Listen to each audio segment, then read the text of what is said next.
আমার আব্দুল্লাহর কেউ বাধা দেবে না, কারণ ও আমার মালিকের বড় পাগল, আমার আল্লাহর এত পাগল। ও সাহাবায়ে কেরাম, আমার আব্দুল্লাহ যখন আল্লাহকে ডাক দেয়, খবরদার ওরে বাধা দিবি না।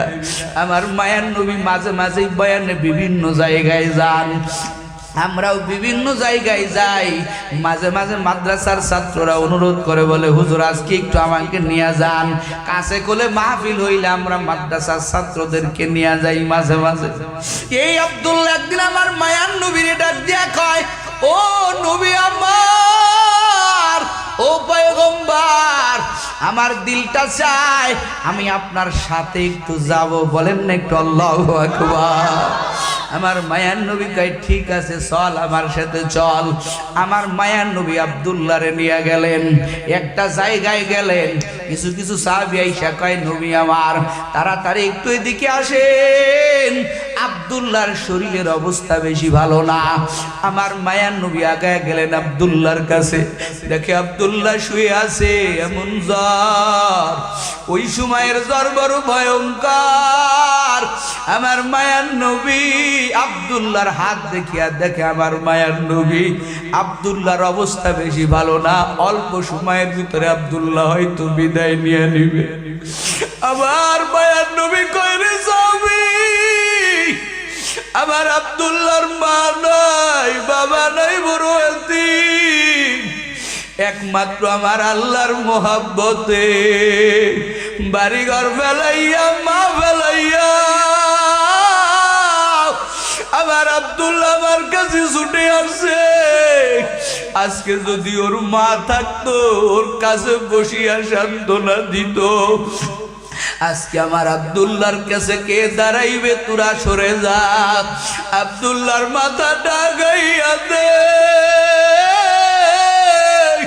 আমি মায়ার নবীর কোলের উপরে ওর মাথাটা রাখো, ওর বাবা নাই, ওর মা নাই। আমি নবী এতিমদের সহ্য করতে পারি না, এতিমদের কষ্ট আমি সহ্য করতে পারি না। আমার মায়ার নবী আব্দুল্লাহর মাথাটা আমার মায়ার নবীর নিজের কোলের উপরে রাখলেন। আল্লাহু আকবার। কোলের উপরে রাখিয়া আমার মায়ার নবী মাথায় হাত বুলায়। আমার মায়ার নবী কয়, আব্দুল্লাহ রে, আমার চেহারার দিকে তাকাইয়া থাক। আব্দুল্লাহ আমার মায়ার নবীর কোলে মায়ার নবীর দিকে তাকাইয়াছে, দুই চোখ বেয়ে বেয়ে পানি পড়ে, কারণ মৃত্যুর যন্ত্রণা বড় কষ্টে। আমার মায়ার নবীর কোলে আব্দুল্লাহ, আমার মায়ার নবীর চেহারা দেখতে দেখতে আস্তে আস্তে আব্দুল্লাহ আমার মায়ার নবীর চেহারা দেখতে দেখতে আমার মায়ার নবীর কোলে ঘুমায়া গেলেন। আমার মায়ার নবী কয়, সাহাবীরা তাকাইয়া দেখ, আমার আব্দুল্লাহ আমার কোলে ঘুমাইয়া গেছে, আর কোনদিন আমারে ডাকবে না।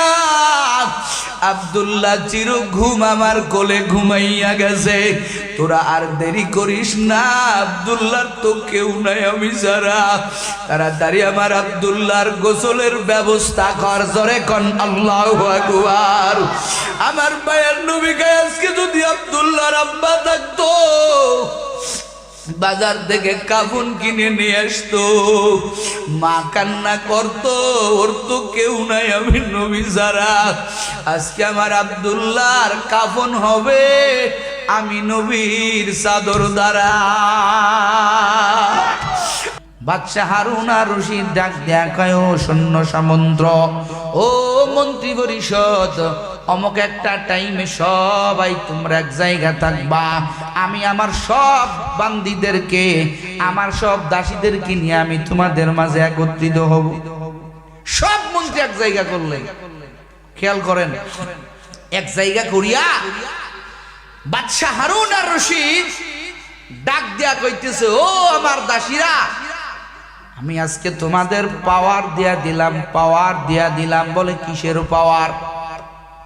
বাদশাহ হারুন আর রশিদ বলতেছে, ও দাসীরা, আমার রাজ দরবারে অর্থের অভাব নাই, আমার দরবারে ধন সম্পদের অভাব নাই। আমি বাচ্চা হারুন আর রশিদ এই মুহূর্তে তোমাদের একটা ওয়াফার দিয়া দিলাম। এই মুহূর্তে তোমরা দাসীরা যারা আছো, যে যেইটা ধরবা, ধরতে দেরি হবে ওই জিনিসটা আমি তাকে দিয়ে দিতে দেরি করব না। আরে বলতে দেরি, সমস্ত দাসীরা পাগলের মতো হয়ে গেছে। কেউ যায় দৌড়াইয়া বাচ্চার পালং ধরতেছে, কেউ যায় বাচ্চার রাজ সিংহাসন ধরতেছে, কেউ যাইয়া বাচ্চার টাকা পয়সা রাখা সিন্ধুক ধরতেছে। ওই রাজ দরবারে দামি দামি এক একটা জিনিস আছে রে বাবা। এই দামি দামি এক একটা জিনিস এক একটা দাসী যাইয়া যাইয়া দৌড়াইয়া দৌড়াইয়া যায় হাত লাগাইতেছে অর্থের পাগল। সব দাসীরা দৌড়াইয়া চলে গেছে, কিন্তু কালো দাসীটা, কালো বান্দিটা বাদশাহ হারুন আর রশিদের কাছে দাঁড়ায় আছে। একটু জোরে কান আল্লাহু আকবার। বাদশাহ নামদার ডাক দেয়া কয়, ও দাসী রে। সবাই দৌড়ায় গেল, এক একটা জিনিস তারা গ্রহণ করলো। তুমি এখানে দাঁড়াইয়া কেন আছো? তোমার কি মনে চায় না একটা জিনিস নিতে?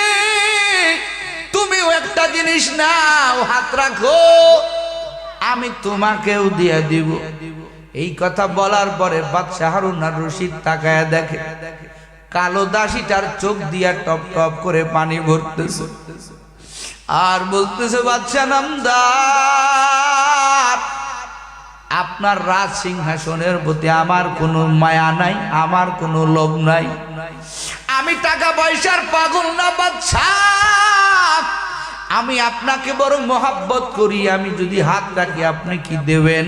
বলে, হ্যাঁ অবশ্যই আমি দেব। এই কথা বলার পরে এবার কালো দাসীটা আস্তে করে বাদশার মাথার উপরে হাতটা রেখে দিল। বাদশা জিগায় হারুন আর রশিদ, ও দাসী, হাত তুমি আমার মাথায় কেন রাখলা? এত রাজ দরবারে এত অর্থ, এত টাকাওয়ালা সম্পদ, এত কিছু থাকতে তুমি তোমার হাতটা কেন আমার মাথার উপরে রাখলা? এবার হারুন আর রশিদের ওই কালো বান্দিটা কাঁদে আর বলে, ও বাচ্চা হারুন আর রশিদ, আমি ধন সম্পদের পাগল না, আমি আপনাকে বড় মহব্বত করি। আমার চেহারা কালো হইতে পারে, আমি দেখতে বেডঙ্গার মতো হতে পারি, কিন্তু আমার দিলের ভিতরে আপনার মহব্বত চুল পরিমাণ কম নাই। ও বাদশা নামদার, আমি আপনার মাথায় কেন হাত রাখছি? আমি যদি আপনাকে পেয়ে যাই সব কিছু অটোমেটিক আমার হয়ে যাবে, সব আমার হয়ে যাবে। আমি আপনাকে পেয়ে গেলে আমার সব হয়ে যাবে। ও নবীর উম্মতের দল, বুজুর্গের এই ঘটনা বারবার বলে উম্মতদেরকে বুঝাইতে যান, ও উম্মতের দল, ও আল্লাহর বান্দা বান্দির দল, তুমি আগে আল্লাহকে বন্ধু বানাও, আল্লাহকে আল্লাহ বলে মেনে নাও, আল্লাহকে বন্ধু বানাইয়া নেও। দেখবা দুনিয়ার পিছনে তোমারে পড়া লাগবে না, দুনিয়ার মায়ায় পড়া লাগবে না, সব কিছু তোমার আমার আল্লাহ গোলাম বানাইয়া দিবে, সব তোমার গোলাম হয়ে যাবে। শর্ত হলো তুমি কার হতে হবে? কতক্ষণ কার? ও নবীর উম্মতের দল, এই জন্য মোহাব্বত তৈরি করো, দিলে প্রেম বানাও। জমিনে যা কিছু পাও সাকসেস হতে পারবা না, আল্লাহকে বন্ধু বানাইয়া নেও, আল্লাহর মোহাব্বত কলিজার ভিতরে ধারণ করো রে বাবা, আল্লাহর মোহাব্বত বানাও। দেখবা আল্লাহর প্রেমে যারা পড়ছে, যারা আল্লাহকে মানার মতো মানছেন, যারা আল্লাহকে পাগলের মতো মোহাব্বত করছেন, যারা আমার নবীকে পাগলের মতো মোহাব্বত করেছেন, এরা কষ্টে থাকলেও এদের কষ্টটা কষ্ট না, কষ্টটাও কেমন যেন তাদের কাছে বড় এক আনন্দ। কথা কন ঠিক না বেঠি? তাদের কাছে আনন্দ। এজন্য বর্তমান দেখবেন উলামায়ে কেরাম কারাবদ্ধ হতে চুল পরিমাণ চিন্তা করে না। কথা বলেন ঠিক না বেটি? উলামায়ে কেরাম জানে আর দুনিয়া সিজনুল মুমিন আর জান্নাতুল লিল কাফির। দুনিয়ায় ভোগ বিলাসে করার জায়গা না, দুনিয়ায় রং তামাশা করার জায়গা না। আরে দুনিয়া তো মুমিনের জন্য কয়েদখানা। কথা বলেন ঠিক না? দুনিয়া মুমিনের জন্য কয়েদখানা, আর বেঈমান কাফেরের জন্য বালাখানা। ঠিক কিনা জোরে বলে? আমরা আনন্দ চাই না, যত কষ্ট দাও, যত নির্যাতন করো, আমাদের মুখ থেকে হক কথা বাহির হবে, কোরআনের কথা বাহির হবে। আমরা আল্লাহকে আল্লাহ বলে মেনে নিয়েছি। কথা বলেন ঠিক না বেঠে? আমরা আল্লাহকে আল্লাহ বলে মেনে নিয়েছি। কিসের ভয় দেখাও? কিসের ভয় দেখাও? ও যুবকেরা, ও রৌমারির মুসলমান, শোলমারির মুসলমান, পাগলামি মাঝে মাঝে একটু করতে হবে মাওলাকে পাওয়ার জন্য। কথা কয় না কে? হিসে কাসদার, আমার আল্লাহর মোহাব্বত পাওয়ার জন্য, আমার আল্লাহকে পাওয়ার জন্য মাঝে মাঝে পাগলামিও করতে হবে। পাগলামি করলে বৃথা যাবে না। ওরে মাওলার মোহাব্বতে, নবীর মোহাব্বতে যদি একটু পাগল সাজা যায়, এই বান্দা আমার আল্লাহর বন্ধু হয়ে যায়। একটা হাদিস শোনাবো আপনাদের, শুনেন। নবীর জামানায় এক আল্লাহর বান্দা, ছোট, নাম আব্দুল্লাহ, পরে নাম দেওয়া হয়েছে আব্দুল্লাহ জুল বাজাতাইন রাদিয়াল্লাহু তাআলা আনহু। একটু আল্লাহু আকবার বলে। বাবা মারা গেছে, মার সাথে আবার চাচার বিবাহ হয়েছে। এখন ঘরে সৎ বাবা, কিন্তু আব্দুল্লাহ আমার আল্লাহ পাকের পাগল হইয়া হিন্দু ধর্ম, আল্লাহ ব্যতীত গায়রুল্লাহকে বাদ দিয়া আল্লাহকে মেনে নিল। আমার মায়ার নবীর হাতে কালেমা পড়ে মুসলমান হয়ে গেল। এখন চাচা তো বেধর্মী, ইহুদি চাচা। চাচা জানতে পারছে ভাতিজা কালেমা পড়ছে, খুব খেয়াল করবেন। এবার চাচা একদিন ডাক দিয়া কয়, আব্দুল্লাহ তুই নাকি মুহাম্মাদের হাতে কালেমা পড়ছো? বলে, জি চাচা, আমি আমার পয়গম্বর, আমার হাবিবের হাতে হাত দিয়া আমি কালেমা পড়ে মুসলমান হয়ে গেছি। কয়, তোর আর এই বাড়িতে রাখা হবে না। এই কথা বলিয়া এমন মারতে মারতে মারতে আব্দুল্লাহর গায়ের থেকে দুটো কাপড়ি খুলে উলঙ্গ বানায় ফেলছে। কাঁদতেছে, আব্বা নাই, কেমনে আমার দরদ বুঝবে? চাচা আমারে আর মারিও না, আমারে মারিও না, আমি চলিয়া যাব, আমারে ছাড়িয়া যাও। এমন প্রকারের মার মারছে, বর্ণ থেকে সব কাপড়গুলো খুলে ফেলছে, উলঙ্গ হয়ে গেছে। ডাক দিয়া কয়, আজকের থেকে তোর এই বাড়ির দরজা বন্ধ, যা চলে যা। ভিতর থেকে গর্ভধারিণী মা কিছু বলতেও পারে না, সইতেও পারে না। মা ভিতর থেকে কান্না করতেছে,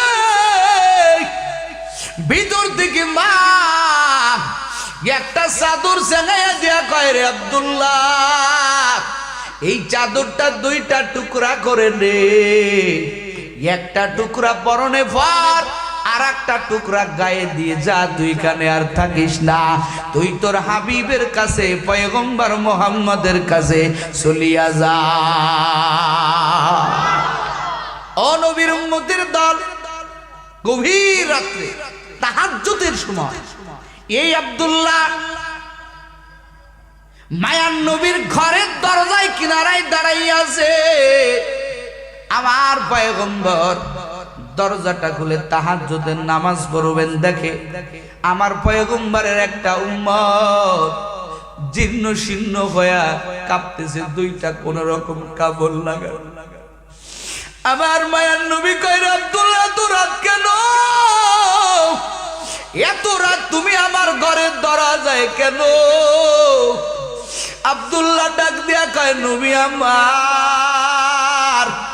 আমার শরীরের দিকে তাকাইয়া দেখেন, এই কালেমা পড়ার কারণে আল্লাহকে আল্লাহ বলে মেনে নেওয়ার কারণে, আপনাকে নবী বলে মেনে নেওয়ার কারণে আমার চাচা আমারে কি পরিমাণ মার দিছে রে পয়গম্বর। আমার যাওয়ার কোনো জায়গা নাই, আমি সব কিছু রাইখা আমি আপনার কাছে আসছি, আপনি ছাড়া আমার আর কোনো রাস্তা নাই রে নবী আমার। আমার মায়ার নবী কয়, আব্দুল্লাহ কে বলছে তোর কেউ নাই? আমি নবী তোরে গ্রহণ করে নিলাম। আমার মসজিদে নববীর পাশে একটা দল আছে আসহাবে সুফা, আজকে থেকে তুই ওদের সাথে থাকবি। ওরা যা খায় তুই খাবি, ওরা যা পড়ে তুই তাই পড়বি, যা পড়ে তুই তাই পড়বি। কিতাবে পাওয়া যায় এত কষ্ট করে আব্দুল্লাহ নবীর কাছে থাকছে, কাপড়ের কষ্ট করছে, কম্বল এরকম ভাবে পুরা শরীরে দিয়া, এরকম ভাবে খেজুরের কাটা দিয়া দুইটা কম্বলের দুইটা পাট আটকায়া দিয়া চলছে, এরকম ধরে ধরে চলছে, এত কষ্ট করছে।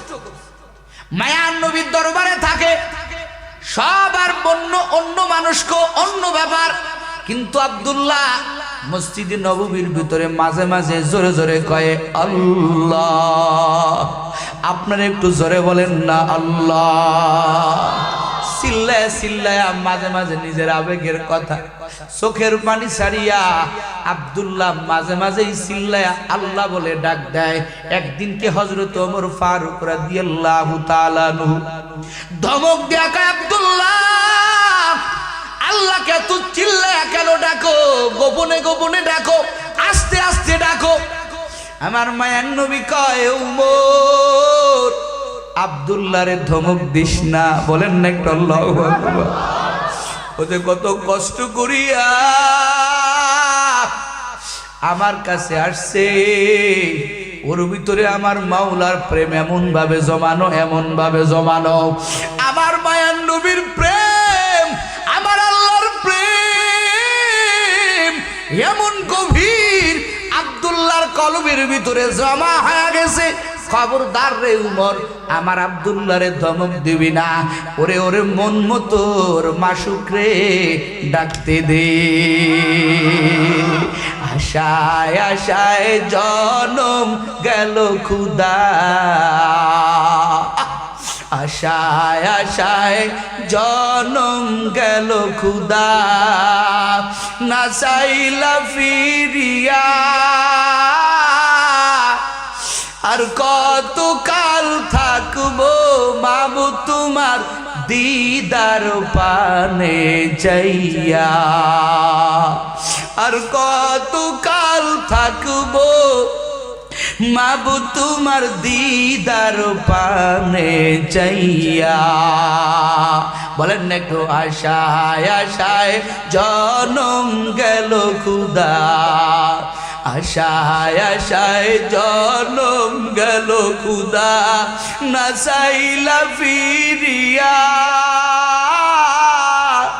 আর কত কাল থাকবো মাবু তোমার দিদার পানে চাইয়া, আর কত কাল থাকবো মাবু তোমার দিদার পানে চাইয়া। তুমি ইব্রাহিমের শানে কইলা কথা, আল্লাহু আকবার বলেন। তুমি ইব্রাহিমের শানে কইলা কথা, আগুনে ফেলিয়া। আর কত কাল থাকবো মাবু তোমার দিদার পানে চাইয়া, আর কত কাল থাকবো মাবু তোমার দিদার পানে চাইয়া। আশায় আশায় জনম গেল খুদা, না চাইলা ফিরিয়া। আর কত কাল থাকবো মাবু তোমার দিদার পানে চাইয়া। আর কতকাল থাকবো মাবুদ তোমার দিদার পানে চাইয়া। তুমি মুসার সনে কইলা কথা, আল্লাহু আকবার। তুমি মুসার সনে কইলা কথা, তুর পাহাড়ে নিয়া। আর কতকাল থাকবো মাবুদ তোমার দিদার পানে চাইয়া। আর কতকাল থাকবো মাবুদ তোমার দিদার পানে চাইয়া। আব্দুল্লাহ রাত নাই দিন নাই মাঝে মাঝে চিল্লায় ওঠে, আল্লাহ বলে চিল্লায় ওঠে। আমার মায়ার নবী কয় আমার আব্দুল্লাহর কেউ বাধা দেবে না, কারণ ও আমার মালিকের বড় পাগল, আমার আল্লাহর এত পাগল। ও সাহাবায়ে কেরাম, আমার আব্দুল্লাহ যখন আল্লাহকে ডাক দেয় খবরদার ওরে বাধা দিবি না। আমার মায়ার নবী মাঝে মাঝেই বয়ানে বিভিন্ন জায়গায় যান, আমরাও বিভিন্ন জায়গায় যাই। মাঝে মাঝে মাদ্রাসার ছাত্ররা অনুরোধ করে বলে হুজুর আজকে একটু আমাকে নিয়ে যান। কাছে কোলে মাহফিল হইলে আমরা মাদ্রাসার ছাত্রদেরকে নিয়ে যাই মাঝে মাঝে। এই আব্দুল্লাহ একদিন আমার মায়ার নবীর ডাক দিয়া কয় ও নবী আমার, ও পয়গম্বর, আমার দিলটা চায় আমি আপনার সাথে একটু যাব, বলেন না একটু আল্লাহু আকবার। আমার মায়ার নবী কয় ঠিক আছে চল আমার সাথে চল। আমার মায়ার নবী আব্দুল্লাহরে নিয়ে গেলেন, একটা জায়গায় গেলেন। কিছু কিছু সাহাবী আইসা কয় নবী আমার তাড়াতাড়ি একটু এদিকে আসেন, আব্দুল্লাহর শরীরের অবস্থা বেশি ভালো না। আমার মায়ার নবী আগায় গেলেন আব্দুল্লাহর কাছে, দেখে আব্দুল্লাহ শুয়ে আছে, এমন জ্বর, ওই সময়ের জ্বর বড় ভয়ঙ্কর। আমার মায়ার নবী আব্দুল্লাহর হাত দেখিয়া দেখে আমার মায়ার নবী আব্দুল্লাহর অবস্থা বেশি ভালো না, অল্প সময়ের ভিতরে আব্দুল্লাহ হয়তো বিদায় নিয়ে নিবে। আমার মায়ার নবী কয় রে স্বামী, আমার আব্দুল্লাহর মা নাই, বাবা নাই, বড় এতিম, একমাত্র আমার আল্লাহর মোহাব্বতে বাড়িঘর ফেলাইয়া মা ফেলাইয়া আমার আব্দুল্লাহ আমার কাছে ছুটে আসছে। আজকে যদি ওর মা থাকতো ওর কাছে বসিয়া সান্ত্বনা দিত। আজকে আমার আব্দুল্লাহর কাছে কে দাঁড়াইবে, তোরা সরে যা, আব্দুল্লাহর মাথা ডাগাইয়া দে। আমি মায়ার নবীর কোলের উপরে ওর মাথাটা রাখো, ওর বাবা নাই, ওর মা নাই। আমি নবী এতিমদের সহ্য করতে পারি না, এতিমদের কষ্ট আমি সহ্য করতে পারি না। আমার মায়ার নবী আব্দুল্লাহর মাথাটা আমার মায়ার নবীর নিজের কোলের উপরে রাখলেন। আল্লাহু আকবার। কোলের উপরে রাখিয়া আমার মায়ার নবী মাথায় হাত বুলায়। আমার মায়ার নবী কয় আব্দুল্লাহ রে, আমার চেহারার দিকে তাকাইয়া থাক। আব্দুল্লাহ আমার মায়ার নবীর কোলে মায়ার নবীর দিকে তাকাইয়াছে, দুই চোখ বেয়ে বেয়ে পানি পড়ে, কারণ মৃত্যুর যন্ত্রণা বড় কষ্টে। আমার মায়ার নবীর কোলে আব্দুল্লাহ, আমার মায়ার নবীর চেহারা দেখতে দেখতে আস্তে আস্তে আব্দুল্লাহ আমার মায়ার নবীর চেহারা দেখতে দেখতে আমার মায়ার নবীর কোলে ঘুমায়া গেলেন। আমার মায়ার নবী কয় সাহাবীরা তাকাইয়া দেখ, আমার আব্দুল্লাহ আমার কোলে ঘুমাইয়া গেছে, আর কোনদিন আমারে ডাকবে না। আব্দুল্লাহ চির ঘুম আমার কোলে ঘুমাইয়া গেছে, তোরা আর দেরি করিস না, আব্দুল্লাহর তো কেউ নাই আমি ছাড়া। তাড়াতাড়ি আমার আব্দুল্লাহর গোসলের ব্যবস্থা কর, জোরে কোন আল্লাহু আকবার। আমার মায়ের নবী কয় আজকে যদি আব্দুল্লাহর আব্বা থাকতো, বাজার থেকে কাফন কিনে নিয়ে আসতো, মা কান্না করতো, ওর তো কেউ নাই আমি নবী ছাড়া। আজকে আমার আব্দুল্লাহর কাফন হবে আমি নবীর চাদর দ্বারা। আমার মায়ার নবী চাদর দিয়া কইরে সাহাবায়ে কিরাম, এই চাদরটা দুইটা টুকরা কর, এই চাদর দিয়ে আমার আব্দুল্লাহরে ধরাইব,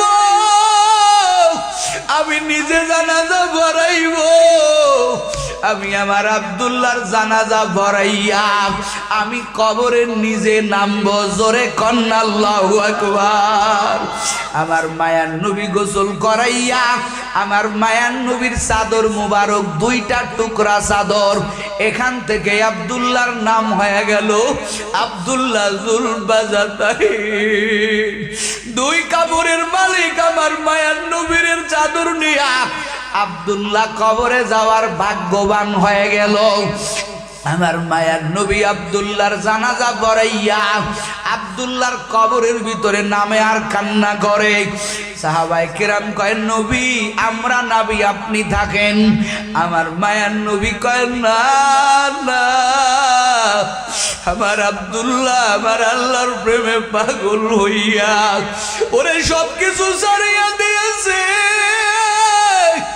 আমি যদি আজকের কবরে না নামি, ওর আব্বাজান থাকলে তো সন্তানের লাশটা কবরে নামাইতো। আজকে আমার আব্দুল্লাহকে আমি নবীর কোলে উঠাইয়া দে। আমার মায়ার নবী আব্দুল্লাহর কোলে নিয়া কবরে নামাইলো। ওই কবরের কিনারায় দাঁড়াইয়া আবু বকর কাঁদতেছে, ওমর ফারুক কান্না করে। হায় রে আব্দুল্লাহর কপাল কত ভালো, আজকে যদি এই কবরটা আব্দুল্লাহর না হইয়া আমি আবু বকরের হইতো। আবার ওমর বলে কবরটা যদি আব্দুল্লাহ না হইয়া আমি উমরের হইতো কতই না ভালো হইতো। আমার মায়ার নবী নিজে জানাজা পড়াইয়া নিজের হাতে আমার পয়গম্বর আব্দুল্লাহরে কবরে নামাইলেন। ও জনতা, ও রৌমারীর মুসলমান, কুড়িগ্রামের মুসলমান, একটু মাঝে মাঝে পাগলামিও করা লাগে। আমার আল্লাহর মোহাব্বতে যদি দুনিয়াতে উলঙ্গ হওয়া লাগে, ওই উলঙ্গর ভিতরেও যে বড় মজা, এইটা যারা বুঝে এরা কখনো বাতিলের কাছে মাথা নত করে না। কথা কন ঠিক না বেঠে? এরা আমার আল্লাহর জন্য পাগল, কারণ জানে দুনিয়ার সুখ কোনো সুখই না, দুনিয়ার আরাম কোনো আরামই না, দুনিয়ার বালাখানা কোনো বালাখানাই না। এই সব কিছু ফেলাইয়া একদিনকে কবরে যাইতে হবে, ওই কবরের চির বাসিন্দা হইতে হবে। ও রৌমারীর মুসলমান, কেবল মাত্রই তো জানাজা ভরাইলাম, এইটাই তো দুনিয়ার বাহাদুরি। এই জন্য কলবের ভিতরে আমার মাওলার মোহাব্বত জমা করিও, আমার আল্লাহকে আল্লাহ বলে মেনে নিও। যারা বুঝে তারা জীবন ছাড়তে রাজি, আমার আল্লাহকে ছাড়তে রাজি না। কথা কন ঠিক না বেঠে?